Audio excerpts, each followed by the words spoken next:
자, 오늘은 예수님께서 부활하신 부활주일입니다. 1년 중에 가장 찬란한 그리고 영광된 축복의 또 축제의 날이라고 할 수 있습니다. 부활주일을 맞이해서 성도 여러분 가정마다 또 하나님의 은혜와 능력과 부활의 영광이 크게 넘치시기를 축원합니다. 우리 기독교에 있어서 신앙의 핵심은 부활 사건입니다. 물론 성탄도 있고 성육신도 있고 십자가 사건도 중요하지만 만일 부활이 없다면 그 모든 사건은 의미를 잃어버릴 뻔했습니다. 성탄 굉장히 중요하죠. 구주가 이 땅에 탄생한 사건입니다. 구주가 인간의 몸을 입고 한 아기로 땅에 태어났다. 위대한 사건입니다.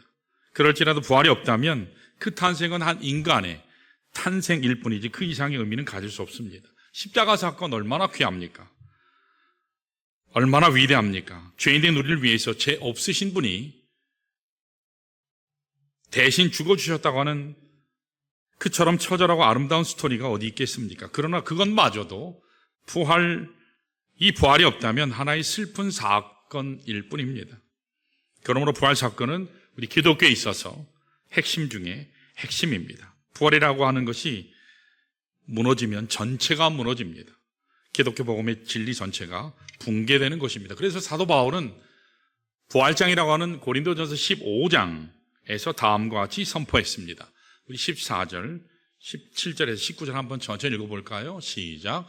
그리스도께서 만일 다시 살아나지 못하셨으면 우리가 전파하는 것도 헛것이요 또 너희 믿음도 헛것이며 그리스도께서 다시 나신 일이 없으면 너희의 믿음도 헛되고 너희가 여전히 죄 가운데 있을 것이요 또한 그리스도 안에서 잠자는 자도 망하였으리니 만일 그리스도 안에서 우리가 바라는 것이 다만 이 세상의 삶뿐이면 모든 사람 가운데 우리가 더욱 불쌍한 자이리라 그렇게 했습니다. 만일 부활이 없다면 예수께서 부활하시지 않았다면 죄사함이라고 하는 것이 있을 수가 없습니다. 주님이 다시 살지 않았다면 다시 생명을 얻는 이 영원한 생명이 있을 수가 없다는 겁니다. 만일 이 땅에 사는 것이 전부다 라고 하면 우리는 예수 믿고 헌신하는 삶은 다 가치를 잃어버리고 모든 자들보다도 가장 불쌍한 존재가 될 것이라고 하였습니다. 그런데 너무너무 감사하게도 예수는 죽은 자 가운데서 다시 살아나셔서 잠자는 자들의 첫 열매가 되셨다. 그렇게 말씀합니다. 이것이 성경이 증거하는 바고 우리 모두가 가져야 할 소망의 핵심입니다. 사랑하는 여러분, 그리스도인으로서 살아가는 삶의 능력의 원천은 우리 자신이 아니고요. 우리가 소유한 그 어떤 것이 아닙니다. 사람으로부터 오는 것도 아니고 물질로부터 오는 것도 아니고 우리 꿈으로부터 오는 것이 아닙니다. 또 이 세상으로부터 오는 것도 아닙니다. 우리로 하여금 최악의 절망 가운데서 일어서게 하는 능력의 원천은 지금도 부활하셔서 살아계신 예수 그리스도 한 분밖에 없는 줄로 믿습니다. 오늘 여러분과 제가 이 주님을 만났을 때에 이 부활하신 예수를 나의 마음에 품는 순간 참된 의미에서 변화가 일어날 수 있습니다. 어떤 절망의 사건도 최상의 희망의 사건으로 바뀔 줄로 믿습니다. 이태리가 나온 세계적인 성악가 중에 안드레아 보첼리라고 하는 사람이 있습니다. 사실은 이분은 파페라 가수예요. 여러분 아실지 모르겠습니다. 이분은 장님이거든요. 그래서 눈이 보이질 않아요. 조수미 씨와도 공연을 했었던 그런 분입니다. 이분은 원래 시각장애자가 아닌데 12살 때 이 공에 눈을 맞는 바람에 시각장애자가 됐습니다. 시력을 상실하고 말았습니다. 당시 그의 집안이 넉넉하지 못해서 치료할 수가 없었어요. 특별히 음악에 이분이 재능이 있었는데 음악 공부를 할 수 없었습니다. 왜냐하면 돈이 없어서 아무도 받아주질 않습니다. 더군다나 이 장애자니까 누구도 그를 가르치겠다고 나서지를 않습니다. 앞을 보지 못하는 시각장애자라는 이유 때문입니다. 설사가 공부를 해서 또 노래를 얼핏 꽤 한다 할지라도 그런 사람을 누가 무대에 세워줄 것인가? 관중이 반가하겠는가? 라는 것입니다.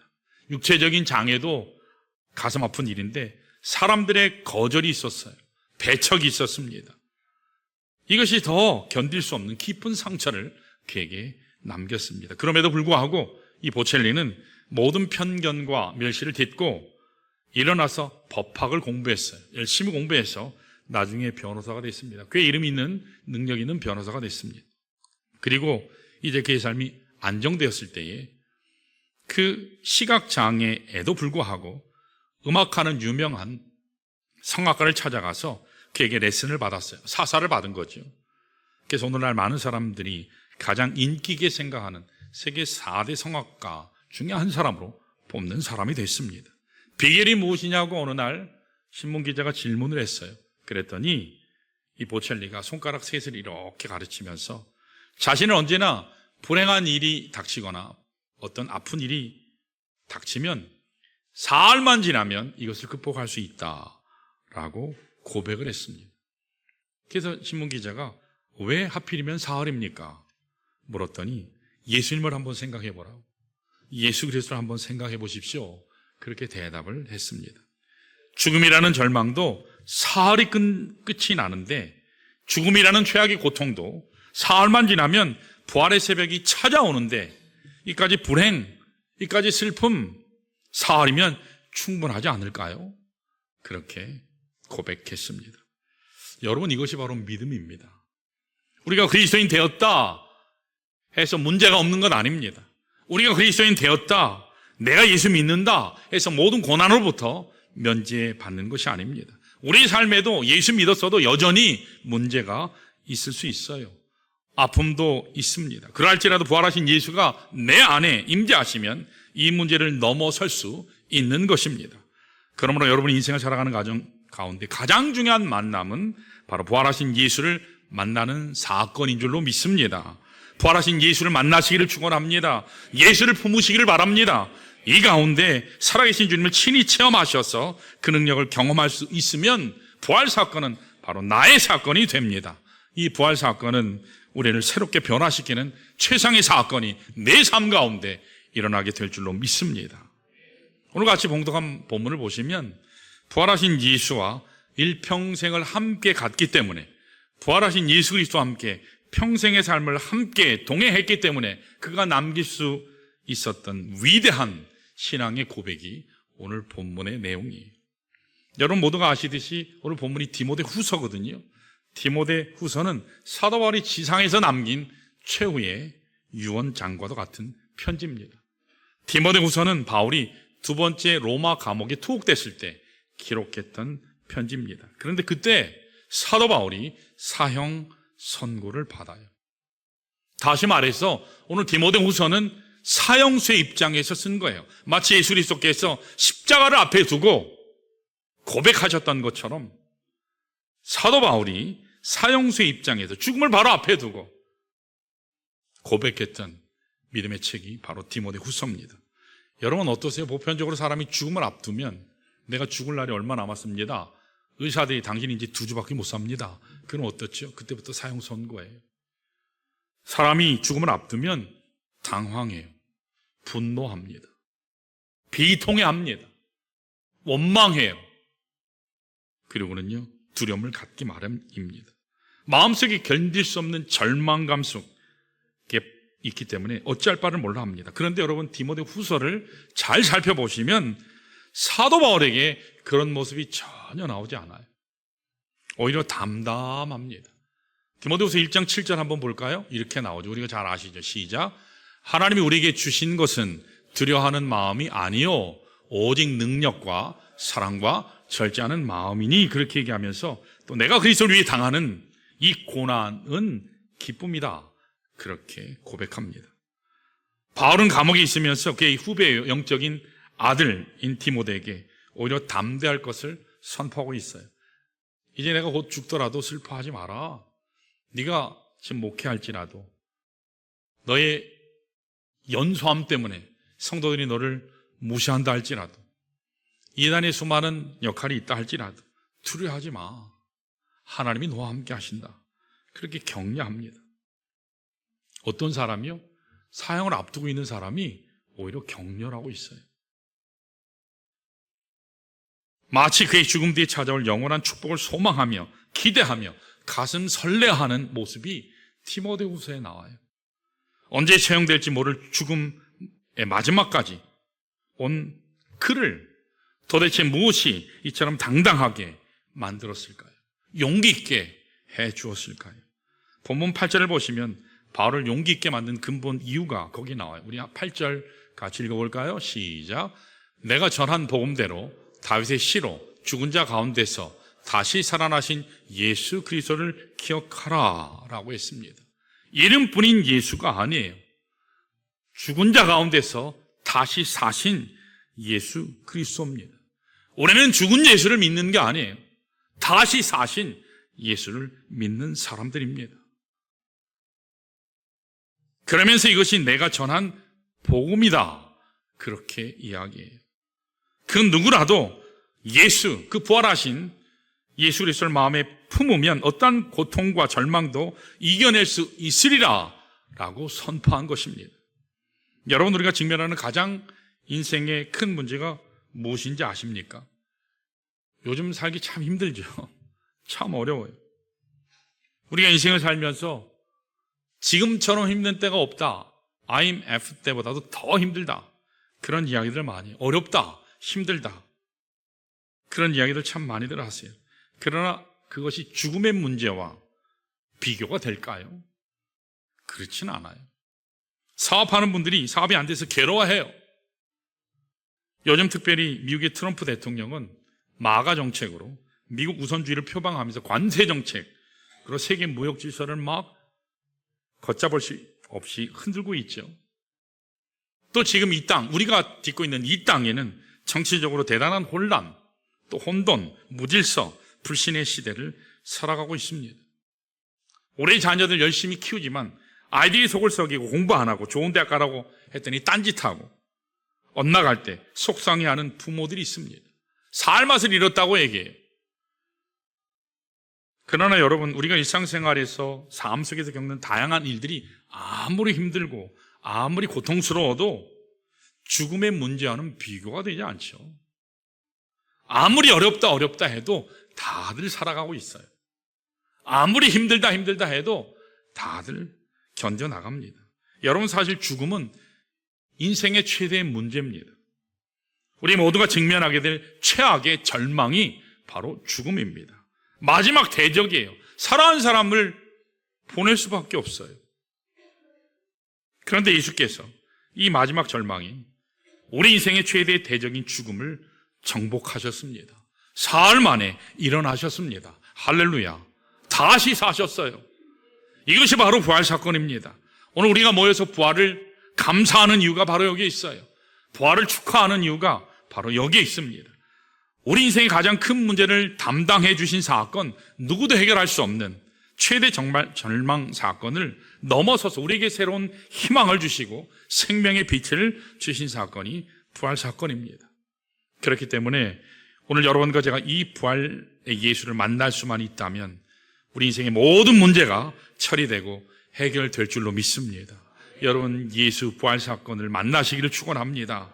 많은 사람들이 부활 사건은 2000년 전에 지나가는 과거 아니냐, 역사적인 사건일 뿐이 아니냐, 그렇게 얘기하는데 그렇지 않아요. 이 사건은 지금 실제로 우리 안에 거하는 사건이라는 것입니다. 예수님은 까마득한 옛날에 부활하신 것으로 끝난 과거 사건이 아니라 지금 여기 이 자리에 함께 임재하셔서 우리 가운데 영원토록 살아계신 바로 그 하나님이신 줄로 믿습니다. 이 자리에 예수 그리스도께서 임재하세요.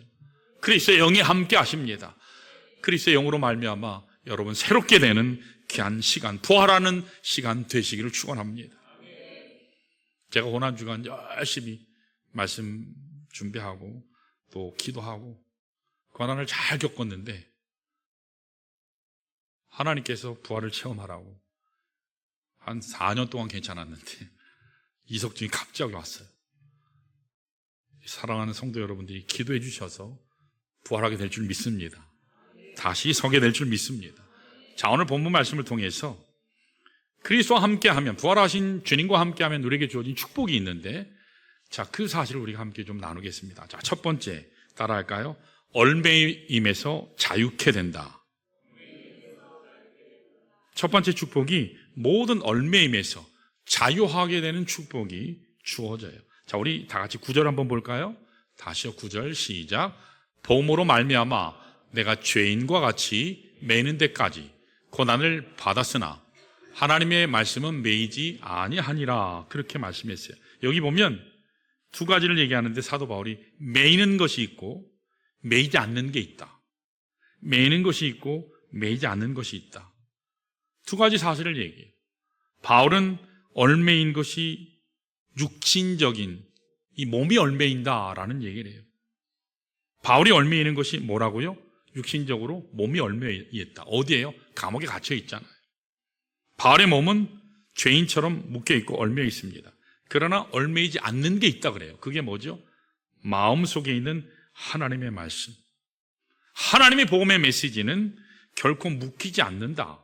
그렇게 선언하고 있어요. 이것이 바울이 우리에게 표현하는 첫 번째 축복이에요. 솔직히 우리가 인생을 살아가다 보면 우리를 얼매이는 것이 너무 많아요. 우리를 얼매이는 것, 우리를 얼매는 것, 우리를 결박하는 것, 우리를 꼼짝달싹할 수 없게 만드는 것이 있어요. 여러분, 어떤 분들은 환경에 얼매여서 하고 싶은 일을 못하는 경우가 있어요. 마음껏 꿈을 펼치고 싶은데 여건이 맞지를 않아서 못하는 경우들이 있습니다. 어떤 분들은 재정적인 압박 때문에 꼼짝을 못해요. 어떤 분들은 삶의 억압에 얼매여서 밤마다 고통하는 분들도 있습니다. 잠을 이루지 못해요. 불면증에 시달립니다. 또 어떤 분들은 육신의 한계 때문에, 이 연약함 때문에, 예컨대 육체 속에 질병이 찾아오면 먹고 싶은 거 제대로 못 먹어요. 하고 싶은 거 제대로 할 수 없어요. 또 어떤 분들은 마음속의 얼매임 때문에 행복하지 못합니다. 기쁘게 살고 싶은데 안 기뻐요. 즐겁게 살고 싶은데 그냥 우울해요. 오늘 우리 심령 속에 죄책감들이 우리를 얼맵니다. 우리 마음속에 생겨져 있는 과거의 상처들이 우리를 결박합니다. 과거에 내가 받았던 아무리 지우려고 해도 지울 수 없는 내 마음의 깊은 상처의 기억들, 사랑하는 부모로부터, 사랑하는 친구로부터 당했던 아픔들, 이런 것들이 얼매여서 고통스러워하고 아파합니다. 우리를 얼매는 경우가 어떤 경우든지, 어떤 얼매임이든지 오늘 하나님의 말씀에 의하면 부활하신 예수가 함께하기만 하면 얼매임이 풀릴 줄로 믿습니다. 부활하신 예수와 함께하면 죽음도 깨뜨리신 그 하나님께서 무엇을 못하시겠습니까? 이것이 오늘 우리가 누려야 할 자유입니다. 세상 사람들은 결코 누릴 수 없는, 우리만이 누릴 수 있는, 우리 그리스도인만 누릴 수 있는 자유가 바로 여기에 있습니다. 이게 부활의 생명이에요. 이게 부활의 능력입니다. 이것이 부활의 축복인 줄로 믿습니다. 여러분, 내가 죄악 가운데 살아왔지만, 패배자 가운데 살아왔지만, 많은 아픔과 고통을 겪으며 살아왔지만, 부활하신 예수가 내 안에 계셔서 그 복음의 말씀이 선포되면 여러분 죄로부터 자유케 됩니다. 질병으로부터 해방됩니다. 정력으로부터 자유하게 돼요. 나를 붙들었던 수많은 상처들, 고통으로부터 자유하게 될 줄 믿습니다. 여러분, 자유케 되는 이것이 부활하신 주님을 여러분들이 만났을 때 주어지게 될 가장 아름다운 축복 중에 하나입니다. 사실 환경이라고 하는 것은요, 우리를 얼마든지 얽맬 수 있습니다. 외적인 공격이요, 우리를 아프게 할 수 있어요. 그러나 부활하신 주님으로 말미암아서 우리가 갖게 되는 이 내면의 기쁨, 내면의 평화, 이것은 그 누구도 빼앗을 수 없습니다. 여러분 이미 잘 아시지만 2017년 이후부터 중국의 엄청난 선교사들, 우리 한국 선교사들만 4,000명 있었어요. 굉장하죠. 4,000명. 그런데 비자발적 철수라는 미명 아래 중국 공안당국이, 공산당이 다 내쫓았어요. 저희 교회도 장태범 선교사님이 중국에서 정말 많은 교회들 개척하고 정말 열심히 사역했는데 거기 있는 거 다 놓고 쫓겨나왔거든요. 그래서 우리 교회에서 이제 개척해서 지금 배방교회에서 열심히 사역 잘 하시잖아요. 4,000명이 추방당하는 일을 당했습니다. 참 아픈 그런 일이 벌어진 겁니다. 1990년 중반 이후부터 2016년까지는 그래도 점점 조금씩 나아져가고 있었어요. 중국 선교가 지금은 사실은 완전히 막힌 상태예요. 과거에 중국에서 선교했다거나 하는 사람이 들어가면 공안당국에 체포된대요. 지금은 체포돼서 거기서 가진 모욕을 당한다고 그래요. 중국이 소위 말하는 가정교회들, 치하교회들을 상당히 핍박했습니다. 2016년 이전까지만 해도 한국의 많은 교회 지도자들이 중국에 가서 많은 사역을 논하기도 하고, 미국에 있는 이민교회 목사님들도, 제 주변에 있는 선배 목사님들도 많이 중국 목회자들, 치하교회 목사님들 많이 만나고 교제했거든요. 비밀리에. 근데 그와 같은 시기에 한 가정에 간증이 있습니다. 어머니가 치하교회를 다니기 시작했습니다. 아들을 데리고 치하교회 신앙생활을 시작했어요. 예배 시간마다 가서 예배드리고 기도하는데 그 아버지는 교회를 안 갔어요. 남편은 교회를 안 간 겁니다. 자기 아들이 교회 가는 게 참 불만이었어요. 그러던 차에 아들이 이제 결혼하겠다고 여자친구를 하나 데려왔는데 이렇게 딱 보니까 예수 믿는 사람이에요. 이 아버지는 아들이 불신자하고 결혼하기를 원하는데 이 아들은 죽어도 믿는 사람, 그리스도인이랑 결혼을 하겠대요.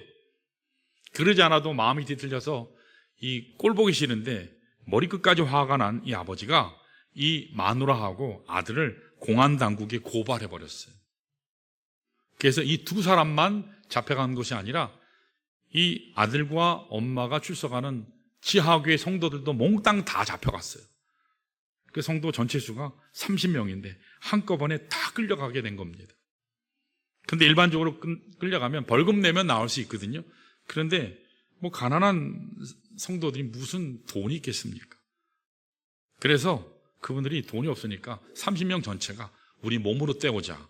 가서 몇 달 살면 될 테니까 몸으로 떼오자. 그래서 30명 전체가 감옥소에 갔습니다. 한마디로 누가 들어간 걸까요? 지하교회에서, 가정교회에서 열심히 찬양하고 예배하고 말씀 서로 전하고 묵상하는 이 사람들이 한마디로 전도 특공대가 된 거예요. 30명의 전도 특공대가 감옥에 들어간 것입니다. 여러분, 30명이 떼거지로 감옥에 갔어요. 이분들이 아침, 점심, 저녁에 뭐 했을까요? 할 일이 뭐였을까요? 아침 먹고 기도하고 찬송하고 예배드리고, 점심 먹고 기도하고 찬양하고 예배드리고, 저녁 먹고 기도하고 찬양하고 예배드리고. 할 일 없으면, 특정한 어떤 시키는 일이 없으면 항상 기도하고 예배하고 찬양합니다. 그런데 이분들만 예수님을 예배하는 게 아니라 워낙 열정적으로 기쁨으로 찬양하니까 그 믿음의 영향력이 감옥 전체로 퍼져나가기 시작했습니다. 이 공안당국의 입장에서 보면 이거 보통 골치가 아니죠. 게다가 삼시세끼 하루에 꼬박꼬박 다 갖다 바쳐야 되지 않습니까? 삼시세끼 밥 먹고 다 불신자 그들에게 30명이 찬양하고 기도하고 예수 믿으라고 복음 전하니까 이거 공안당국이 골치가 아픕니다. 아무리 생각해봐도 이게 남는 장사가 아니에요. 그래서 당국자가 고민하다가 그 고발한 아버지를 불러다가 막 혼을 냈어요. 호통을 쳤습니다. 별것도 아닌 거 가지고 괜히 고발해가지고 고생만 시킨다고. 그러면서 30명 전부를 다 풀어줬대요. 할렐루야. 여러분, 진짜가 있으면 이런 역사가 일어나는 것입니다. 내 안에 진짜가 있으면, 하나님의 역사 가운데 부활의 능력이 있으면 여러분, 세상은 두려워해요. 세상은 변화됩니다.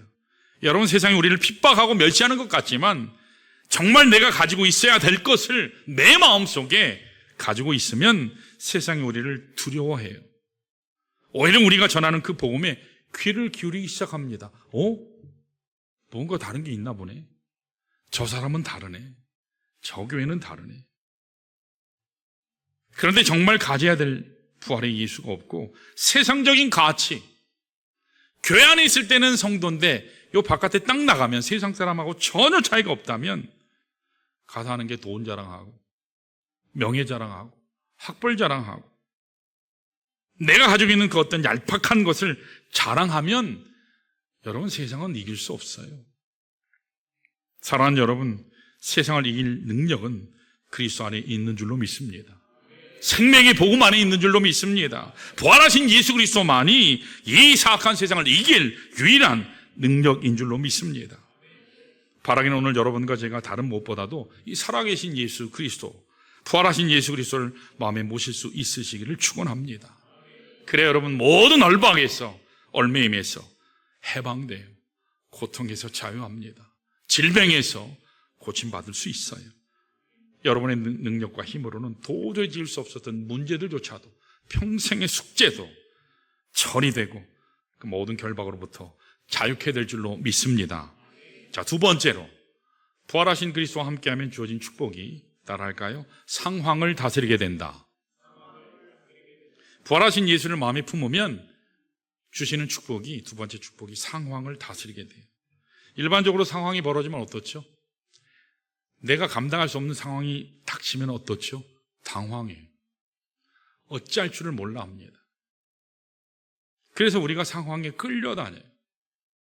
그런데 부활하신 주님을 마음에 품는 자는 상황을 오히려 다스려요. 상황을 다스립니다. 상황을 정복하게 되는 축복을 받아요. 자, 오늘 본문 10절에서 12절을 보시면 특별히 사도 바울이 참는다라는 단어가 두 번 나오거든요. 두 번에 걸쳐 반복합니다. 우리 한번 읽어볼까요? 10절에서 12절 시작. 그러므로 내가 택함 받은 자들을 위하여 모든 것을 참음은 그들도 그리스도 예수 안에 있는 구원을 영원한 영광과 함께 받게 하려 함이라. 미쁘다 이 말이요. 우리가 주와 함께 죽었으면 또한 함께 살 것이요. 참으면 또한 함께 왕노릇할 것이요. 우리가 주를 부인하면 주도 우리를 부인하실 것이라 그랬어요. 여기서 참는다라는 표현은 우리 학생부 앉아있나요? 참는다, endure 이라는 뜻이거든요. 이게 제가 먼저 얘기했죠. 참는다라는 뜻이에요. 참는다, 견딘다, 버틴다 이런 뜻이에요. 분명히 나에게 어려움이 찾아왔는데 그럼에도 불구하고 포기하지 않고 견디는 거예요. 딱 서서. 이게 endure 이런 뜻이에요. 나를 위협하는 위협이 찾아오지만 그것에 넘어지지 않고 변질되지 아니하고 나의 주체를 지키면서 끝까지 신앙을 견제하고 견디는 것, 이것을 여기에서 참는다 그렇게 표현하는 거예요. 여러분, 바울의 인생 가운데는 언제나 고통이 따라다녔어요. 인간적으로 얘기하면 바울과 같은 은사를 하나님이 주신다 하면 저 같은 경우는 하나님 됐습니다, 딴 사람에 가세요. 저는 그만한 그릇이 안 됩니다. 그럴 것 같아요. 바울의 인생은 고통이었어요. 고통이었습니다. 언제나 고통이 따라다녔어요. 그러나 고통이 왔다라고 해서 하나님을 부인한다거나 고통이 왔다 해서 주어진 처지를 원망하고 그것을 비관하는 그런 모습, 그런 경험이 사도 바울 서신 어디에도 안 나와요. 전혀 안 나옵니다. 그는 모든 고통을 견뎠어요. 참았습니다. 여러분, 왜 그가 참았을까요? 돈 때문일까요? 건강 때문일까요? 누가 나를 알아주는 것을 바랬기 때문일까요? 아니요. 그가 참았던 것은 오늘 본문에 보면 두 가지 이유 때문이에요. 그 한 가지가 본문 10절이에요. 택함 받은 자들을 위해 참았다. 하나님께서 구원하시기로 택하신 그들을 위해서 참았다 증거합니다. 이것은 하나님께서 구원하실 자들, 복음을 증거하게 되면 구원받고 하나님 백성될 그 사람들에게 복음 전하는 그것을 위해서, 복음 전하기 위해서 참았다라는 거예요. 여러분, 이 자리에 앉아 계시지만 여러분들 어떻게 앉아 계세요? 여러분들을 견딘 누군가가 있기 때문에 여러분 여기 앉아 계신 거예요. 여러분들에게 복음 전한 누군가가 있기 때문에 그들의 희생이 있었고 그들의 기도가 있었고 그들의 눈물이 있었기 때문에 이 자리에 앉아 계신 거예요. 사도 바울은 바로 그것 때문에 참고 견뎠다는 거예요. 자, 그런 면에서 우리 주일학교 어린이들, 심지어는 어린이 본인이 엄마를 모시고 왔다고 하는 얘기를 듣고 참 감격이 됐어요. 부모들이 자녀들에게 복음 전해야 할 줄 믿습니다. 말 안 듣는다고 여러분 포기하시면 안 돼요. 절대로. 포기하시면 안 돼요. 무엇을 해야 될까요? 여러분 삶의 본을 보이셔야 돼요. 예배자의 삶에서 예배에서 하나님을 감격하고 하나님의 그 은혜 가운데 충만한 모습을 우리 아들, 딸이 보면 예배는 저렇게 드리는 거구나. 아들, 딸이 알아요. 근데 예배 왔는데 와서 이렇게 딴청 피고 눈은 여기 있는데 정신은 딴 데 가 있고 애들이 알까요? 모를까요? 알아요. 마음은 콩밭에 가 있으면 애들은 알아요. 가끔가다 뒤에서 이렇게 예배 드릴 때 뒷모습 보면 여러분 성도들이 지금 잘 듣나 자나 딴 생각하나 보여요. 에이 목사님 거짓말하지 마세요. 아니 보여요. 보인다니까요. 저는 여기서 보잖아요. 제 아내는 뒤에서 보잖아요. 서로 얘기하면 같아요. 그래도 오해하지 마세요. 감시자로 앉아있는 게 아니에요. 어떻게 하든지 축복하려고 앉아있는 거지 사모님이 저 어디 앉아있더니 감시자로 앉아있구나 그거 아니에요.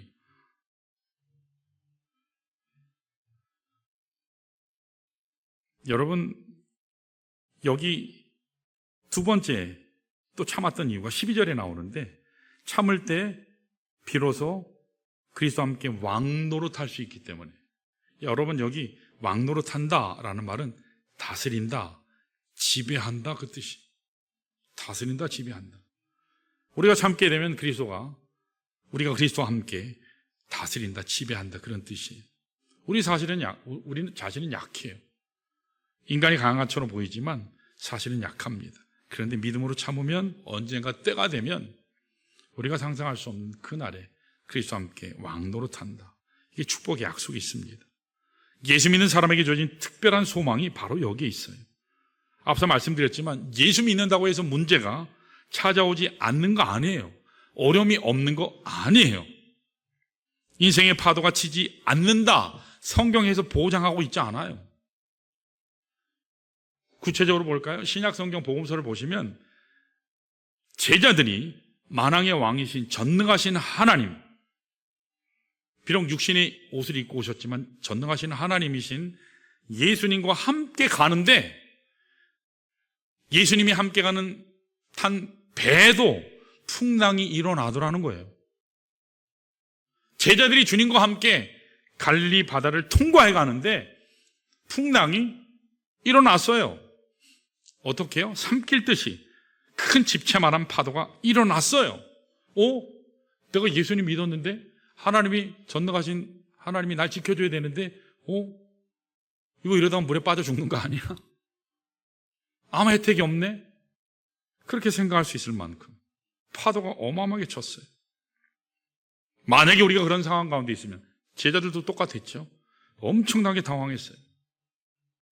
예수님과 같이 가는데 도대체 왜 풍랑이 이 집채만한 파도가 일어나느냐는 거예요. 아예 처부터 없으면 좋은데 하나님 축복의 하나님이 아니에요. 평강의 하나님이 아니에요. 은혜 하나님이면 그냥 평안하게 가게 하시면 되는데 그냥 고기만 가는 길만 파도가 안 치게 하시면 되는데 하나님이 그렇게 하시지 않거든요. 풍랑 다 맡겨왔어요. 그런데 한 가지 특이할 사실이 있어요. 풍랑은 치는데 한 가지 특이할 사실이 있어요. 뭐죠? 풍랑이 아무리 일어도 그 배는 침몰하지 않습니다. 할렐루야. 왜요? 예수 그리스도가 함께 하셨기 때문에 결코 파손하지 않아요. 결코 죽지 않습니다. 결코 망하지 않아요. 환경이 그렇게 보일 뿐이에요. 여러분 환경 너머에 하나님의 역사하심을 바라보시기 바랍니다. 내 삶 가운데 예수 그리스도께서 함께 하시는 사실을 여러분 선포하시기를 축원합니다. 이것이 오늘 여러분과 제가 붙들어야 될 참 힘의 원천이에요. 현재 나의 삶을 보면 아파요. 망할 것 같아요. 이번 생은 망했다. 힘이 들어요. 아무리 노력해도 옛날에는 내가 노력을 안 해서 안 된 거지 노력을 해도 안 되네. 기가 막혀요.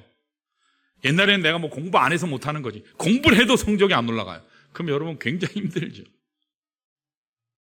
억울한 것 투성이에요. 왜 그렇게 억울한 것이 많은지 몰라요. 우리 부모가 돈 좀 더 있었으면 우리 조상이 좀 더 나았으면 내가 지금보단 더 잘 살 것인데 그냥 괜히 억울해. 자식들에게 또 부모는 미안해. 그러나 그러할지라도 사랑하는 성도 여러분, 언젠가 그리스도와 함께 왕 노릇할 그날이 있다는 사실을 기억하시기를 축원합니다. 어떤 상황 속에서도 하나님의 영광을 참고 견디고 나아가면 여러분 반드시 그것을 넘어설 줄로 믿습니다. 반드시 정복해낼 줄로 믿으시기를 축원합니다. 여러분 부흥도 그래요. 부흥은 우리가 하나요? 하나님께서 부흥의 파도를 주시는 거예요. 부흥의 파도를 주시는데 파도를 탈 준비는 누가 해야 될까요? 우리가 해야 돼요. 부흥을 주시는 건 하나님이 하시는 거예요. 근데 탈 준비는 우리가 해야 돼요. 지구부 하면 지구를 지키라는 곳인가?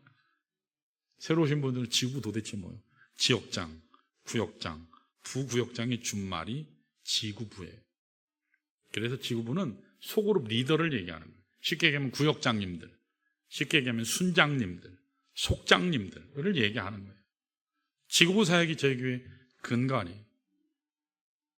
다음 세대 사역이 저희 교회 근거 아니에요. 찬양 사역도 마찬가지, 기도 사역도 마찬가지, 모든 부서 사역도 그렇습니다. 여러분 조급하게 생각될 때가 있어요. 와, 이렇게 왜 더디지? 왜 우리는 이렇게 부흥이 안 되지? 왜 우리 부서는 왜 이렇지? 조급한 마음이 들 때가 있어요. 근데 가만히 앉아서 제가 개인적으로 생각을 정리해 보면, 아하, 내가 급한 거지 하나님이 급하신 게 아닌데, 내가 조급한 거지 하나님이 급하신 게 아닌데. 여러분들도 마찬가지입니다. 뭐가 도대체 안 풀린다? 왜 이렇게 답답한 일이 계속되나? 왜 나만 안 되지? 왜 나만 이렇게 지질이 나만 안 되지? 그런 생각 여러분 하시잖아요. 하지만 그런데 가만히 한번 생각해 보세요.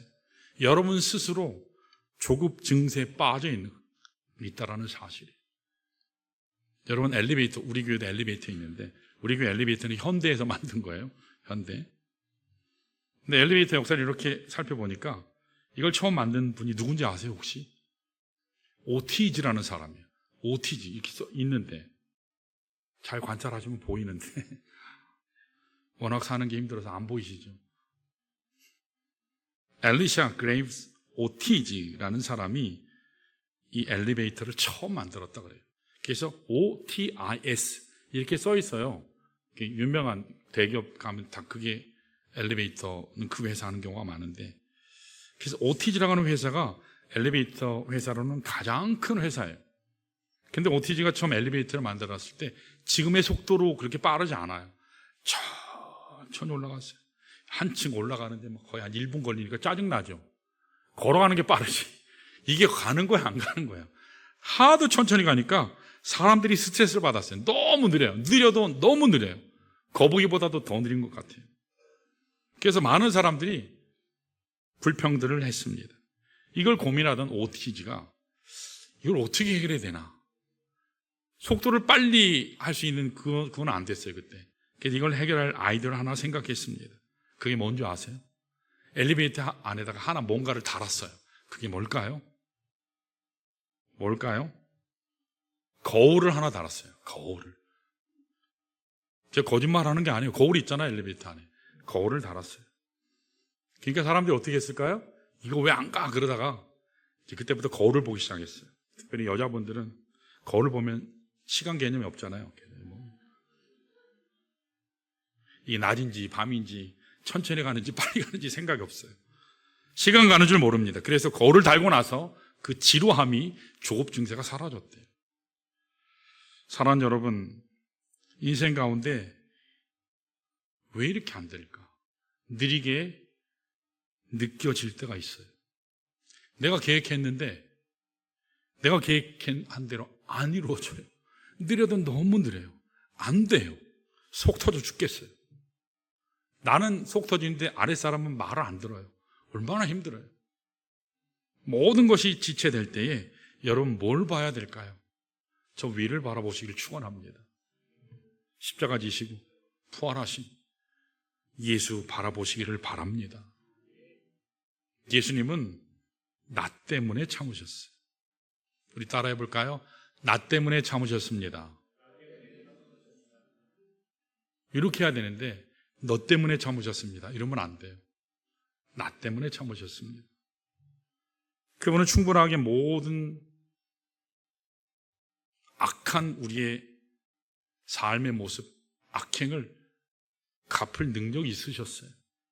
그분은 거룩한 전능하신 하나님의 아들이셨어요. 그럼에도 불구하고 죽음의 음부에 깊이 내려가셨어요.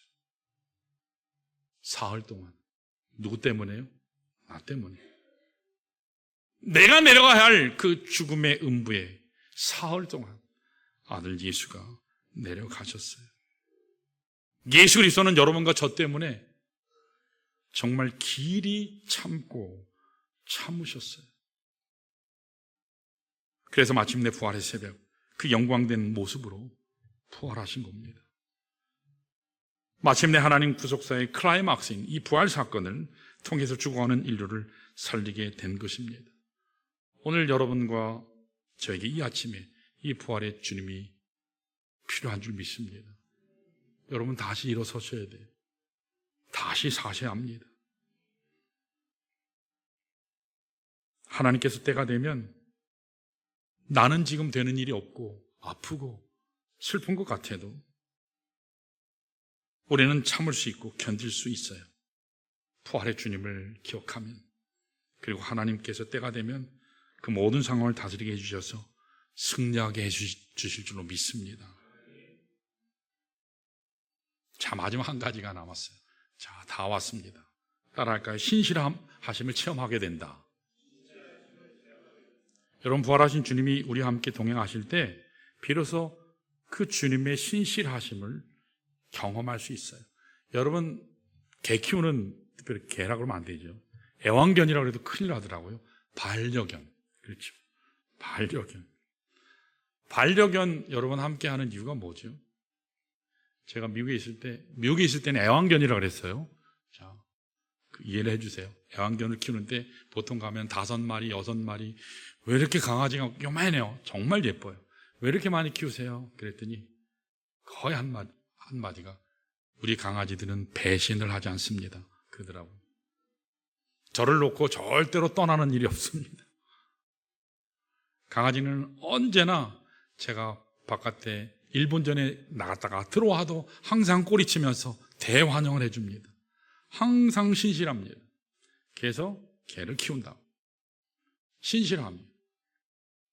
여러분, 우리 마지막 13절 한번 볼까요? 이렇게 나와요. 13절 읽습니다. 같이요, 시작. 우리는 미쁨이 없을지라도 주는 항상 미쁘시니 자기를 부인하실 수 없으리라. 여러분, 이 미쁘다라는 말은 신실하다라는 말이잖아요. 변질되지 않고 변하지 않는다. 항상 한 자리에서 묵묵히 함께한다. 우리에게는 미쁨, 신실함이라는 게 없어요. 충성됨이라는 거예요. 솔직히 우리 현실이 그렇지 않습니까? 큰 소리 쳐보기도 합니다. 나는 절대로 안 변해. 근데 시간이 지나면 사람은 생각이 바뀌게 돼 있어요. 20대 때 생각하고 지금 50대, 60대 생각, 70대 생각이 같으세요? 아니요. 이렇게 바뀔 줄 몰랐죠? 얼굴도 이렇게 바뀌는데요. 얼굴이 과거에 꽤 한 인물들 하셨잖아요. 그렇잖아요. 안 그러세요? 다 이팔청춘 막 다 이쁘셨잖아요. 지금 얼굴을 보시면 어떻죠? 인정하고 싶지 않은 그런 순간들이 있으시잖아요. 우리는 변해요. 안 변한다 말하고 싶지만 우리 모두는 언제라도 변할 수가 있습니다. 변질돼요. 내가 내 자신을 잘 믿지 못하는데 누구를 믿겠습니까? 사람들이 왔다가 떠나고 사람들이 내 곁에 있다가도 배신하는 것, 이거 특별한 것 같지만 그 우리가 가지고 있는 우리의 한계 같아요. 근데 한 가지 감사한 게 있어요. 그게 뭐냐면 우리 인간은 변질되지만 이와 같이 신실한 미쁨이 없을지라도 주님은 항상 미쁘십니다. 신실하십니다. 여기에 우리가 붙잡아야 될 소망이 있어요. 여러분, 사람은 계속 바뀌어요. 사람은 바뀔 뿐만 아니라 환경도 바뀌어요.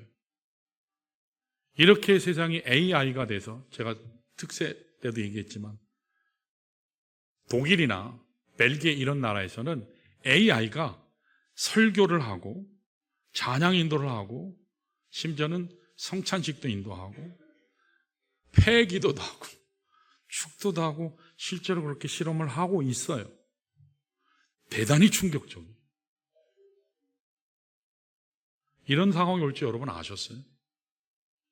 통계적인 것을 모아가지고 그렇게 거기 과연 영성이 있을까? 거기 과연 하나님의 임재가 있을까? 대단히 의문이에요. 사람은 바뀌어요. 언젠가 많은 사람들이 그걸 인정할 날이 오지도 않을까? 그런 염려가 지극히 돼요. 왜냐하면 편하고자 하니까. 예배 편하게 드리고 싶거든요.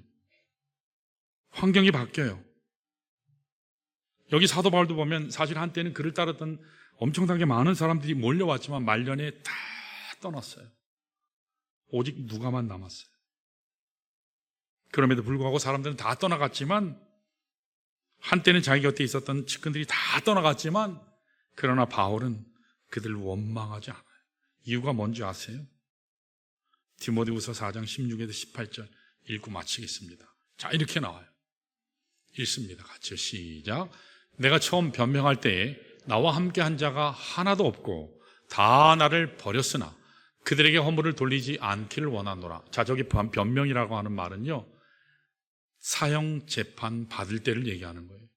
사형 재판 받을 때 누구도 와서 위로의 말을 해주는 사람이 아무도 없었다는 거예요. 철저하게 외롭죠. 그러나 그들에게 허물을 돌리지 원망하지 않겠노라. 그리고요, 17절, 주께서 내 곁에 서서 나에게 힘을 주심은 나로 말미암아 선포된 말씀이 온전히 전파되어 모든 이방인이 듣게 하려 하심이니 내가 사자 입에서 건짐을 받았느니라. 자, 저기 보면 주께서 내 곁에 서서 나에게 힘을 주시면, 이 말은 성령께서 내 옆에 서서 위로하시고 나와 함께 하셔서 나를 도우시고 내 변호자 되어주셨다, 그 뜻이에요. 여러분, 사람은 다 떠날 수 있습니다. 그러나 하나님은 끝까지 나와 함께 하세요. 여호와 하나님은 함께 하십니다. 그리스도의 영이 나와 함께 영원히 함께 하신다는 이 사실, 이 감격된 사실을 여러분 믿으시기를 축원합니다. 사람은 다 떠나갈지라도, 환경은 바뀔지라도, 세상은 나를 배반할지라도, 나에게 주어진 여건들조차도 나를 대적할지라도 한 번 사랑하시면 끝까지 사랑하시는 그 주님은 결코 떠나시지 않습니다. 한 번 약속하시면 무슨 일이 있어도 끝까지 지키시는 바로 그 주님이 부활하신 예수 그리스도인 줄로 믿습니다. 여러분, 사망과 새끼 들이신 다시 사신 예수 그리스도와 함께 끝까지 인생길 걸어가시기를 축원합니다. 사망과 새끼 들이시고 부활의 새 아침을 활짝 여신 부활의 주님이 여러분과 끝까지 함께 하시기를 주님의 이름으로 축원합니다.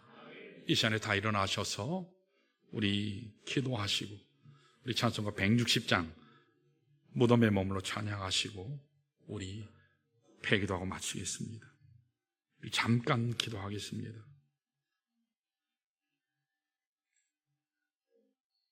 이 시간 한 가지, 두 가지만 기도하겠습니다. 부활하신 주님, 이 시간 나를 만져주십시오. 나를 내가 겪고 있는 이 모든 속박에서, 얼매임에서 건져내 주셔서 자유케 해주십시오.